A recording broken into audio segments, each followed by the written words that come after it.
नमस्कार दर्शकों और साथियों, मैं हूं शशि शर्मा। आप देख रहे हैं दबंग खबरें। आज हम आयुक्त कार्यालय के बाहर खड़े हैं, फिर उसी दिव्यांगों के मुद्दे पे चर्चा करेंगे। पिछले 15 दिनों से शहर में चर्चाओं का बाजार गर्म है, जब से यहाँ की विधायिका गीता जैन ने दिव्यांग के साथ में अन्याय किया था। और अन्याय तो किया, उसके बाद बड़ी सफाई से, बड़ी चतुराई से मीडिया में झूठ भी बोला, जबकि दिव्यांग का स्टॉल सोनम बिल्डर ने अपनी प्रीमाइसेस में उठा के रख दिया। उसे रखने की ज़रूरत नहीं थी। और भी कई स्टॉल थे, कहाँ मंदिर का बहाना लिया गया। अगर स्टॉल उन्होंने उसकी सेफ्टी के हिसाब से रखा था तो फिर पुलिस स्टेशन में मामला दर्ज क्यों हुआ?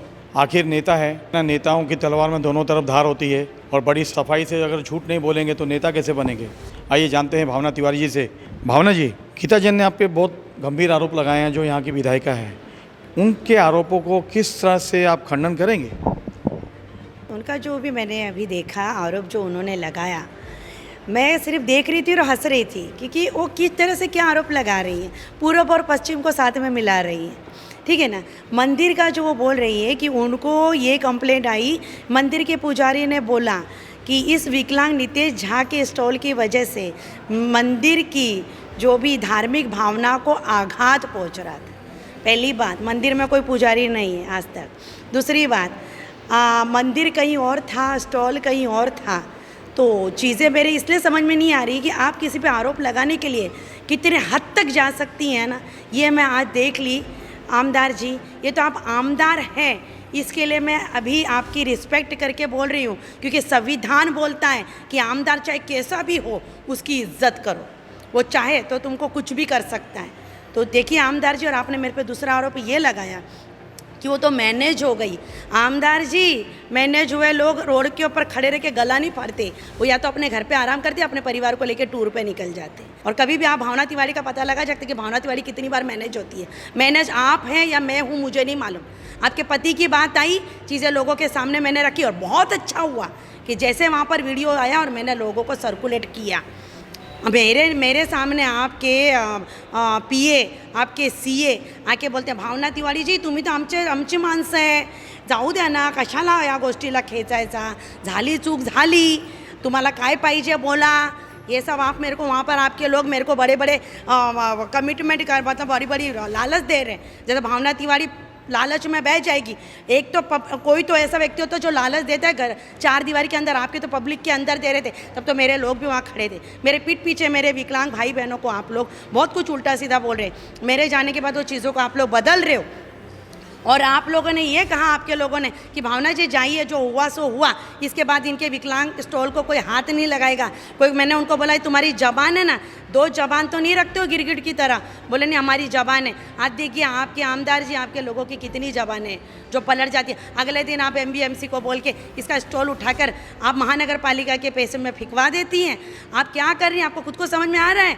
आमदार हैं तो बड़े बड़े आप चीज़ें करो ना। आप तो बोलते हो ना, मैं मीरा भाईंदर महानगर पालिका में बड़े बड़े विषय लेके आती हूँ, मेरा कुछ होता नहीं है। तो ये विकलांग का विषय छेड़ के आपने क्या कर लिया? आपको क्या लग रहा है आपका स्टेटमेंट चेंज होने से कुछ पत्रकारों को तो मैं प्रणाम करूँगी कि सामने कुछ और पीठ पीछे कुछ और। देखिए मैडम, आप पत्रकारों पे जो बात कर रही है, पत्रकारों को छोड़ के विषय विधायिका का है, और विधायिका के लिए बात कीजिए, क्योंकि विधायकों की नज़र में ऐसा है कि रसूखदारों के लिए अलग जगह है और गरीबों के लिए अलग जगह है। यह तो मैंने देख लिया। जो मीरा भाईंदर में आज वो जीत के आई है 145 प्रभाग में, तब मैंने देखा था उनकी जो टोली निकली थी, हर जगह सर्वे कर रहे थे, हर जगह यही लोग अपने चप्पल तोड़ रहे थे, जिनको एक आश्वासन था कि ये महिला आमदार चुन के आएगी तो इनके लिए कुछ करेगी। और आपने उनको 9 वचन दिए। मैं जनता के लिए अस्पताल बनाऊंगी, न कि अपनी कमाई के लिए प्राइवेट अस्पताल। मैं वचन देती हूँ कि मैं जनता के लिए अच्छे स्कूल बनवाऊंगी, न कि अपने लिए अपना प्राइवेट स्कूल। मैं वचन देती हूँ कि मैं जनता के लिए अच्छे स्पोर्ट्स क्लब बनाऊंगी, ना कि अपने लिए एक आलीशान क्लब। मैं वचन देती हूँ कि मैं अच्छी सड़कें बनवाऊंगी और बिना कमीशन, ठेकेदारों से कोई कमीशन नहीं लूंगी। और वो सड़कें वहीं बनेगी जहां जरूरत है, किसी एक प्राइवेट फंक्शन के लिए मेरी सड़कें नहीं बनेगी।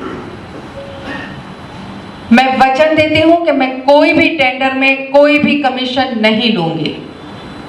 मैं वचन देती हूं कि मैं लोगों की ज़मीनों पर कभी कब्जा नहीं करूंगी और न करने दूंगी। मैं वचन देती हूं कि मैं फेरी वालों से जो जिस तरीके से वसूली की जाती है उसे बंद करवाऊंगी। सब्जी मंडियों में जिन फेरी वाले को बैठना चाहिए, जो उनका हक है, उन्हें ही बिठाऊंगी और उसके लिए भी हफ्ता या कमीशन नहीं लूंगी। सबसे बड़ा जो आज गुंडागर्दी का माहौल है फेरी वालों के साथ, मेरी संवेदना है उनके प्रति कि उनके साथ मैं ये गुंडागर्दी ना करूंगी ना होने दूंगी। मैं वचन देती हूं कि मैं फिर कहती हूं, मैं वचन देती हूं कि मैं शहर का विकास करूंगी, अपना नहीं। ये मेरे कुछ वचन हैं जो मैंने शॉर्ट में दिए हैं। 9 वचन में से आज 1.25 साल हो गया, एक वचन भी पूरा नहीं हुआ। ऊपर से आपने दूसरा आघात कर दिया विकलांगों के ऊपर। जो मुंबई महानगर पालिका में वो नीतेश जाके आ रहा है, तब उसको वहाँ पर ये सुनने में आता है कि विकलांगों के लिए जो भी जो भी चीज़ें पारित होती है वो आपके आमदार को करना चाहिए। जबकि मुंबई महानगर पालिका में विकलांगों को स्टॉल दिया जा रहा है, उनको परवाना दिया जा रहा है। तो आप ये चीज़ों को यहाँ इंप्लीमेंट क्यों नहीं करती? आपने एक विकलांग जो आपके नज़दीकी व्यक्ति था, आपने उसको जॉब पे रखा, तो आप क्या पूरे मीरा भाईंदर के विकलांगों के लिए आपने काम किया? अगर आपको काम करना ही था तो ये बच्चे के लिए जब स्टॉल उठाया था, तो आप तो बड़े रसूखदार लोग हैं, आप बिल्डर रोबी के कहीं भी छोटी मोटी जगह दे देती है उसको। आपके लोग उसको कॉल कर रहे, अरे तेरे को परवाना देते हैं ना, अरे उसको अकेले को परवाना क्या? ये जो बेटी आज पूरा ज़िंदगी इनकी निकल गई है। मैडम मैं आपको बीच में रोक रहा हूँ। देखिए, विधायिका तो होती है शहर के, क्योंकि जनता उनको चुन के लेके आती है और शहर के लोगों के काम करने के लिए होती है। और आपने कहा कि मुंबई में कि जो विधायक होते हैं अपने क्षेत्र में दिव्यांगों के लिए वो काम करते हैं, ऐसा जीआर है। तो ये जीआर तो पढ़ी लिखी हैं और ग्रेजुएट भी हैं, अच्छी पढ़ी लिखी हैं, तो मैं नहीं समझता कि उनको जानकारी नहीं होगी। क्या कहेंगे? उनको सब जानकारी है, पर क्या हो रहा है यहाँ पर? आमदार एक समाज सेविका की बात आ रही है ना भाई। अगर समाज सेविका का काम हो जाता है, विकलांगों को न्याय मिला, तो लोगों को यह लगेगा कि भाई समाज सेविका जीत गई आमदार के सामने। दिव्यांग से जानते हैं कि क्या इनको आश्वासन मिला है। सर नमस्ते, मेरा नाम रमेश मस्के है। आयुक्त ने हमको आश्वासन दिया है कि हम मीटिंग लगाएंगे और उस मीटिंग में आपका जो निर्णय हम लिया जाएगा वहाँ पे।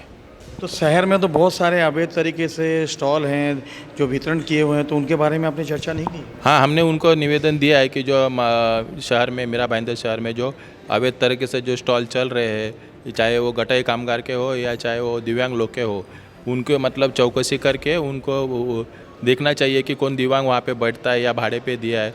अगर भाड़े पे दिया तो उनको वो स्टॉल को बर्खास्त किया जाए। हम आज 6 सालों से यहाँ पे दिव्यांग लोग आते हैं और हमें सिर्फ यहाँ पे तारीख मिलती है, बाकी उसके अलावा कुछ नहीं मिलता है। अगर आने वाले दिनों में इन्होंने मतलब 1 हफ्ते के अंदर इन्होंने हमको न्याय नहीं दिया तो हम राज्यव्यापी आंदोलन यहाँ पे मीरा भाईंदर शहर पे छेड़ेंगे। राज्यव्यापी आंदोलन छेड़ेंगे, पर ये आंदोलन कहाँ होगा? ये आंदोलन मीरा भाईंदर के जो अपना बीएमसी का जो मेन गेट है उसके सामने। ऐसे थैंक यू। जानते हैं उस बालक से जिसका स्टॉल विधायिका के पतिदेव भरत जैन के लोगों ने रात के अंधेरे में उठवा के अपनी प्रीमाइसेस में रख लिया था। बाद में जब मीडिया में खबरें चली तो बड़ी सफाई से पतिदेव को बचाते हुए उन्होंने उसका खंडन किया।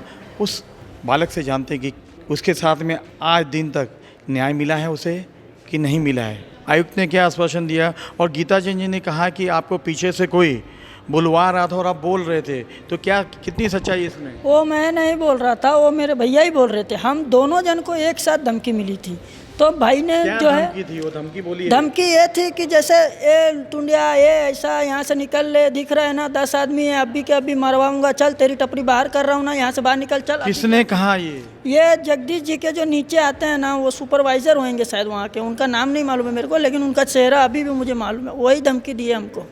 आप दिव्यांग हैं तो आपके अंगों को लेके टीका टिप्पणी की है उन्होंने? जी नहीं, ऐसा नहीं। जैसे हम लोगों ने वहाँ पे स्टॉल को लेके थोड़ा हंगामा किया कि हमारा स्टॉल हमको दे दो, हाथ पैर भी जोड़ा उनके सामने। संजय पांगे जी, जगदीश जी, बोला मैंने कि सर मैं किसी को कुछ नहीं बोलूँगा, आप मेरा टपरी दे दो, मुझे तो यहाँ पे लगाना ही नहीं था, सूखने के लिए रखा था, मुझे लेके जाना है। अपनी टपरी सिर्फ सूखने के लिए रखी थी। इस बात का सबूत हमारे माजी नगर सेवक रऊफ कुरैशी जी भी हैं, वहीं के मैंने पलाई भी लिया था, वहीं से मैंने टेम्पो। मुझे बताओ, उन्होंने आपके लिए कोई अपशब्द कहे थे? आपके शरीर के लिए कोई अपशब्द कहे थे? जी बोले थे, एक तो पहले से हाथ से ऐसा है, उसको बोल रहे थे तू तो चलने नहीं होता है, तू क्या मारेगा, अभी तेरे को बताता हूँ, यहाँ से तेरी टपरी बाहर जा रही है ना, अब भी क्या, अब भी बाहर निकल।